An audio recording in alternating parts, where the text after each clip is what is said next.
Electromagnetic waves. Electromagnetic waves, इनके नाम में ही वर्ड आ रहा है इलेक्ट्रो और मैग्नेटिक। ये एक ऐसी वेव है जो चलती हैं, जो मीडियम में या बिना मीडियम के कहीं भी, किसी भी मीडियम में या बिना किसी मीडियम के भी ये प्रोपेगेट करती हैं in the form of electric field, and magnetic field. Electric field और magnetic field variation. Electric field बदलता है और साथ में मैग्नेटिक फील्ड भी बदलता है। और वो बदलता कैसे है? बदलता ऐसे है,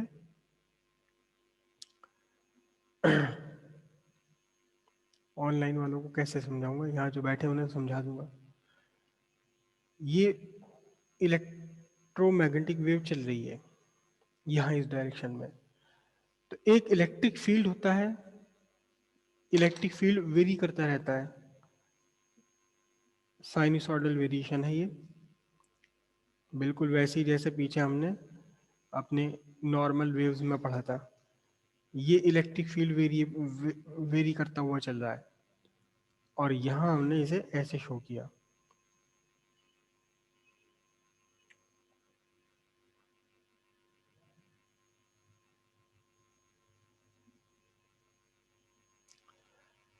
और जहाँ इलेक्ट्रिक फील्ड होता है, ये क्या है?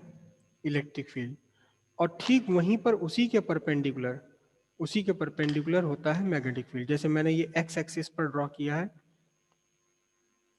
ये वाई एक्सिस और ये जेड एक्सिस। तो इलेक्ट्रिक फील्ड है इन एक्स वाई प्लेन।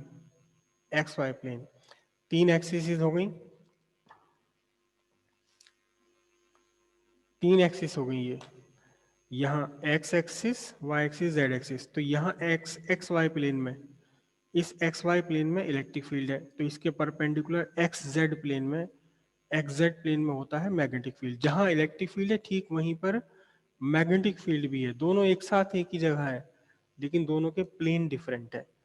और यहाँ ये होता है परपेंडिकुलर, तो हम बना नहीं सकते फिगर में, लेकिन थोड़ा सा इस तरह से शो कर रहे हैं कि ये कहाँ है, ये किस किस प्लेन में है। ये मैग्नेटिक फील्ड हो गया, किस प्लेन में हो गया?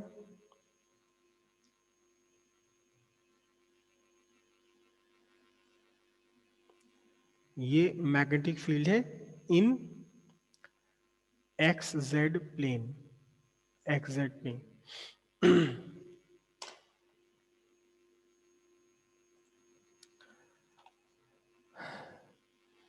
तीनों एक दूसरे के परपेंडिकुलर है, कैसे?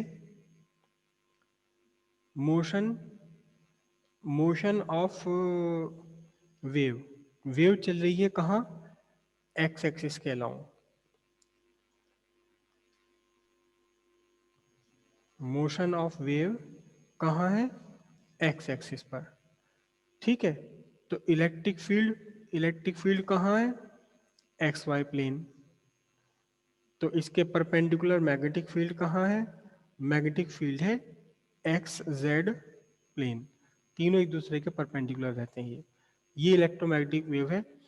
इलेक्ट्रिक फील्ड का भी वेरिएशन होता है, बदलता रहता है, और मैग्नेटिक फील्ड बदलता ऐसे रहता है कि जैसे अभी ये यहाँ पर पीक बना हुआ है, ये पीक आगे बढ़ जाएगा तो यहाँ बन जाएगा पीक, ये वाला पीक आगे बढ़ जाएगा इधर बन जाएगा, ये पीक आगे बढ़ जाएगा इधर बन जाएगा। तो अभी यहाँ पर जीरो है डिस्प्लेसमेंट, तो यहीं पर कुछ देर बाद यहीं पर क्या होगा? यहीं इलेक्ट्रिक फील्ड का पीक बन जाएगा। ऐसे ही मैग्नेटिक फील्ड का पीक भी आगे बढ़ता रहेगा। ठीक वैसे ही जैसे रस्सी में आगे बढ़ते रहते हैं क्रेस्ट और ट्रफ, वैसे ही इसमें ये आगे बढ़ते रहते हैं। लेकिन यहाँ जहाँ इलेक्ट्रिक फील्ड है, इलेक्ट्रिक फील्ड के परपेंडिकुलर मैग्नेटिक फील्ड भी साथ में इसमें चलता हुआ रहता है। ये इलेक्ट्रोमैग्नेटिक वेव्स है। इन इलेक्ट्रोमैग्नेटिक वेव्स की कुछ प्रॉपर्टीज होती हैं, आपको नोट्स में सारी मिली हुई हैं। पहली कि ये जो प्रोड्यूस होती हैं, ये बनती कहाँ से है, कैसे बनती हैं? ये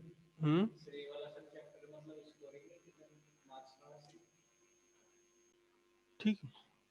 एक तो यही यही चीज आती है एग्जाम में बनाने के लिए, 2-3 बार एग्जाम में 1 नंबर बनाने के लिए आ चुका है। इलेक्ट्रोमैग्नेटिक वेव्स कैसे प्रोपेगेट करती हैं, इनका डायग्रामेटिक रिप्रेजेंटेशन दीजिए। फिर इनकी प्रॉपर्टी में से कोई एक प्रॉपर्टी या दो प्रॉपर्टी पूछ ली जाती हैं। तो प्रॉपर्टी क्या क्या है? सबसे पहले तो प्रॉपर्टी इसकी है, क्या प्रॉपर्टी है? दे आर प्रोड्यूस्ड बाय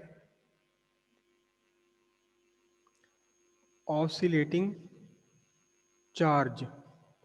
कोई भी चार्ज पार्टिकल है जो ऑसिलेट कर रहा हो तो उससे इलेक्ट्रिक फील्ड निकल जाती है, जैसे कि एलसी ऑसिलेशन। जो एलसी ऑसिलेशन हमने एसी सर्किट में पढ़े थे जब क्या था याद करो, एक इंडक्टर था एक कैपेसिटर था, इंडक्टर और कैपेसिटर के बीच में इलेक्ट्रिक चार्ज फ्लो करता है। तो यहाँ से इस सर्किट में से इलेक्ट्रोमैग्नेटिक वेव्स बाहर निकलती हैं, इलेक्ट्रोमैग्नेटिक वेव्स बाहर निकलने लगती हैं। ठीक है। सेकंड इसकी प्रॉपर्टी क्या है? सेकंड प्रॉपर्टी है कि इसके लिए मीडियम नहीं चाहिए, नो मीडियम रिक्वायर्ड। मीडियम की रिक्वायरमेंट नहीं है, मीडियम मिले तो ठीक है, अगर ट्रांसपेरेंट मीडियम मिल जाए तो भी पास कर जाएंगे, लेकिन अगर मीडियम नहीं मिलेगा तो भी चल जाएंगे। जैसे कि ग्लास है, ग्लास के अंदर ये आराम के साथ पार हो जाती हैं, डायमंड के अंदर आराम से पार हो जाती हैं।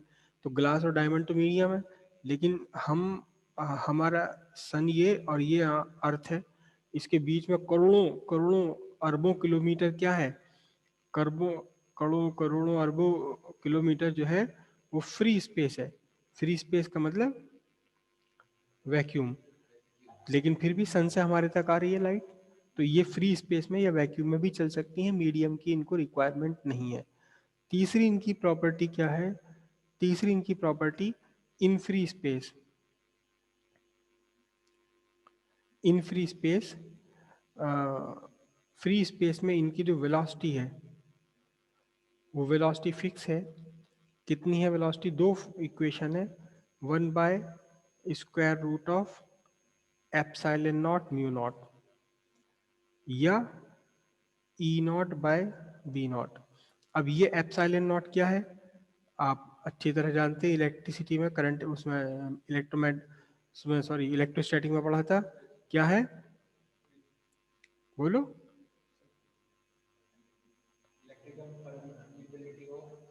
Electrical permittivity of free space. और म्यू नॉट क्या है? म्यू नॉट है magnetic permeability of free space. ठीक है। इसमें ई नॉट क्या चीज होती है?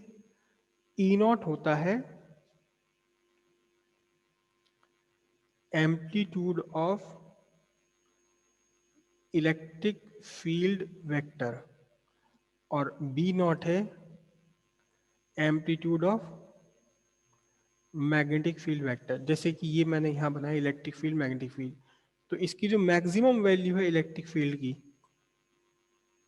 इसे हम बोलेंगे amplitude of electric field vector. इसी तरह मैग्नेटिक फील्ड की जो मैक्सिमम वैल्यू है इसे बोलेंगे हम amplitude of magnetic field vector. तो ई नॉट बाई बी नॉट का मतलब मैक्सिमम इलेक्ट्रिक फील्ड और मैक्सिमम मैग्नेटिक फील्ड का रेशियो है ये।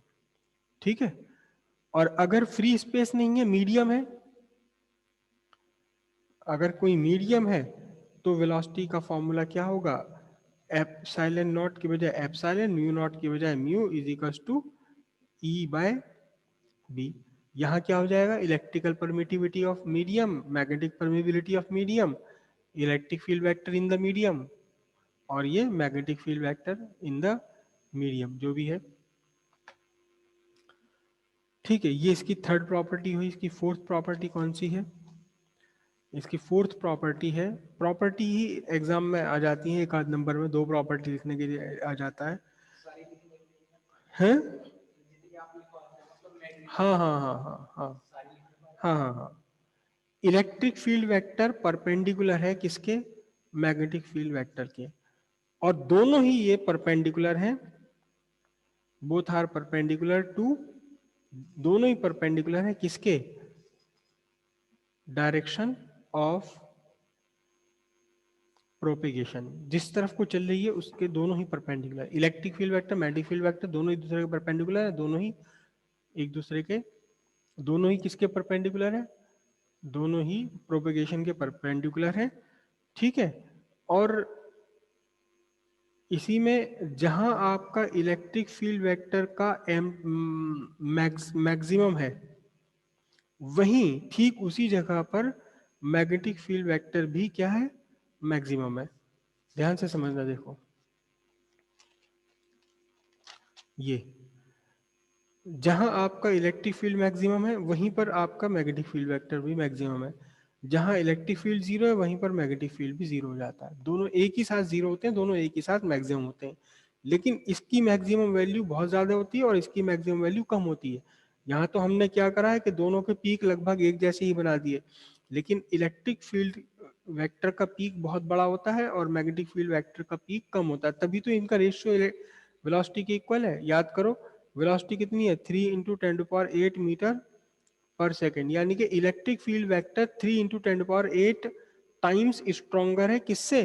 मैग्नेटिक फील्ड वेक्टर से। लेकिन जहां इलेक्ट्रिक फील्ड वेक्टर का मैक्सिमम है वहीं मैग्नेटिक फील्ड वेक्टर का मैक्सिमम है, जहां इलेक्ट्रिक फील्ड जीरो वहीं पर मैग्नेटिक फील्ड भी जीरो है ये। ठीक है, ये इसकी फोर्थ प्रॉपर्टी। पांचवी इसकी प्रॉपर्टी है,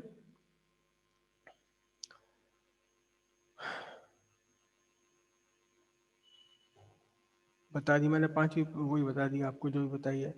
छठी प्रॉपर्टी है, हाँ, velocity of electric field vector in medium,